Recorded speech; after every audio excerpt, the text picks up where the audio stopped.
Hi, hope you're doing very well. I wanted to make this quick video with the national home news that just got off the press. And what I wanted to share here is national, which definitely will impact the Seattle market.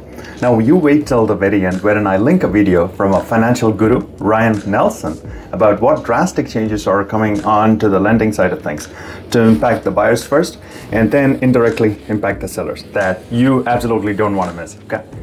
Hey, Ravi with the Rams Group at eXp Realty here, and it is a total delight to connect. Now, getting back at it. First, we'll look at what is going on nationally with the number of homes for sale. Then we'll look at their sales stats, price drops, etc. Now, real estate is based on supply and demand, as you know, and demand wanes with interest rates going up due to less buyer activity, right? Now, the PCE numbers that were just released in combination with the robust job growth isn't so encouraging for the interest rates. Now, prediction in the financial circles is that interest rates may shoot back to more than being 7% as early as next week. Let's see, fingers crossed. Now, looking at the existing home sales in January, sales month over month picked up in the West and South, however, dropped in the Midwest and Northeast, as you can see.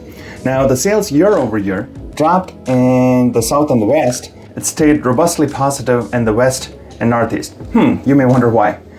And the reason for this year-over-year declines in the existing home sales in the West and South particularly was due to the fact that there were lots of new construction happening in the South and West predominantly, causing a dip in the existing home sales, if you will. Then, for new single-family listings week over week, there were 55,000 new listings, which is about 24% fewer than the same time last year. And the primary reason for this is that sellers who sold and left the market after July 4th of 2022 have not returned back. The reason for this is due to the interest rate lock. The sellers who sold then were at about 3% interest rate, and getting back into the market now will mean that they will have to pay about a 7% interest to buy a smaller home with much less capital at their disposal due to the increased interest rates. It's causing impacts from several directions, if you will. Then moving on to the homes available for sale and those available to rent. Now, it is interesting to note that in Q4 of 2022, there were more homes built for rent, like multifamily homes, apartments, condos, than there were single-family homes available for sale. Now, as the data shows, this was the first time since this reporting started in 1974. And this is what happened. The blue line of the chart has surpassed the number of single-family units that were built, shown by the red line here. And as we know, the direct competition for single-family homes are those rentals that are available, especially when interest rates skyrocket.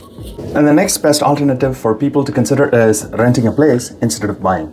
Now, more than ever, for home sellers, pricing homes correctly makes utmost sense as people have alternate options to rent with the interest rates shooting up. Next, single-family pending contracts per week went up week over week from 66 to 70. And contract ratio, by the way, is how many homes went under contract given all the homes that are currently available and active on the market as a percentage. Now, this increase in the contract ratio from 66 to 70 is not due to the sales picking up drastically. However, is due to a lot less new listings coming on the market and the homes that are already listed and active going under contract. Specifically, there were about 306,000 new pendings, which is an increase of 5% week over week and a 20% drop year over year in the number of homes that went under contract. Okay? And finally, here's the mother of all, the real driver, interest rates. Now, the last jobs report that came out on the 3rd of February showed more robust job growth, causing interest rates to spike from there on. What was a little less than 6%, 5.99% to be precise, has shot up close to 7%, as you can see. And the talk with the latest PCE, PPI, CPI, and job numbers is not helping much. It is being talked about in the lending world that it'll put the interest rates as soon as next week to over 7%. Now, I have linked a video above and at the end of this video as well, which is from Ryan Nelson with 𝗧𝗵𝗲 who talks about interest rates, where they are headed, and what's happening with Fannie and Freddie and their impact on the interest rates The credit score minimums to qualify for conventional mortgage, etc., that, by the way, is being raised from 740 plus, which it is currently at, to 780 plus, starting as early as May 1st.